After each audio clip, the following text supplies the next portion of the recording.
We hear a foreign language, we tend to mentally translate it into our native language to understand it. But today, I ask you to stop doing that. When you listen to English, try to comprehend the language directly without converting it to Portuguese. It's essential to adopt this second principle. Listening. When you hear something, focus solely on the meaning, without worrying about the language itself. When I speak to you, you grasp the ideas I'm conveying about the importance of English. Although you understand what I'm saying, the content itself is not the most relevant for improving your English. What truly matters is mastering the language. We need to focus on the English itself, not just the meaning of the word. When we hear a foreign language for the first time, the meaning may seem unclear, but as you become familiar with the sound and rhythm, everything becomes clearer. Therefore, when practicing your listening, repeatedly listen to the same passage. Don't vary, stick to the same one, listening multiple times.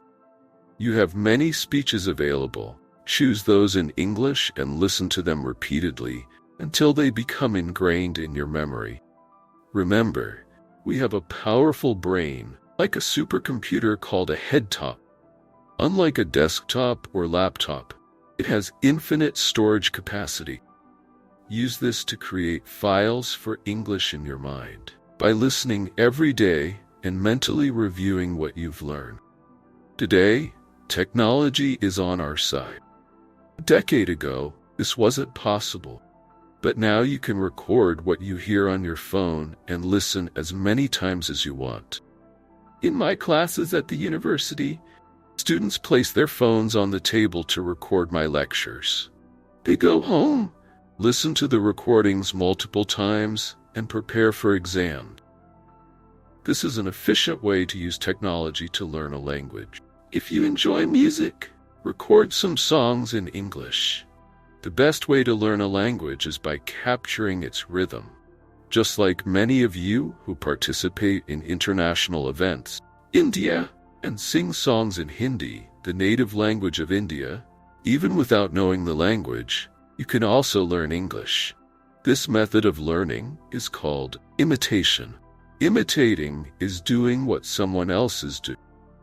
If a small child hears a banana vendor shouting on the street, she tends to repeat it with the same intonation and rhythm. Similarly, we should imitate correct English whenever we hear it. Here are 2 crucial points. First, listen to clear and correct English. Second, repeat the same passage multiple times. This should be a daily practice. You have the discipline to do this every day, but it is necessary. Constant practice will improve your English. For example, if you visit Ramakrishna Math, you can buy CDs with speeches by Swami Vivekananda. For an affordable price, these CDs can serve for your daily English practice for months. Listen to just 5 minutes a day. Repeat those 5 minutes 15 or 25 times till the English in them becomes part of your memory. English is learned through repetition and imitation, not just through content, but through constant repetition. This daily practice of listening and repetition will be the foundation for your English development. Now, why don't many of us speak English fluently? The answer is simple. Lack practice. Many practice Telugu, a Dravidian language spoken in Andhra Pradesh, India, and thus speak Telugu very well. They have many ideas, but they express them in Telugu. We don't just need ideas, we need mastery of the language. Listening will provide that foundation. Additionally, listening to correct English will help improve grammatical accuracy, something that many speakers struggle with due to a lack of practice. So, every morning, just as you perform your daily rituals, dedicate time to practicing English. Listen to good English speeches and repeat. This will strengthen your communication skill, just as a building needs a solid foundation. Another essential foundation for learning English is reading. You all know how to read English, but how many of you actually read? It's crucial to read every day, and as with listening, repetition is key.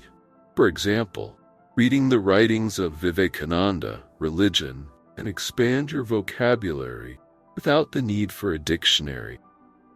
But don't just read for the exam. Read to learn the language, repeating passages multiple times. The practice of repeated reading and listening will ensure that your English becomes natural and accurate. If you want to master English, either do it well or don't attempt it at all.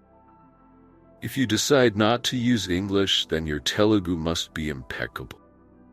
Unfortunately, many do not master either language well.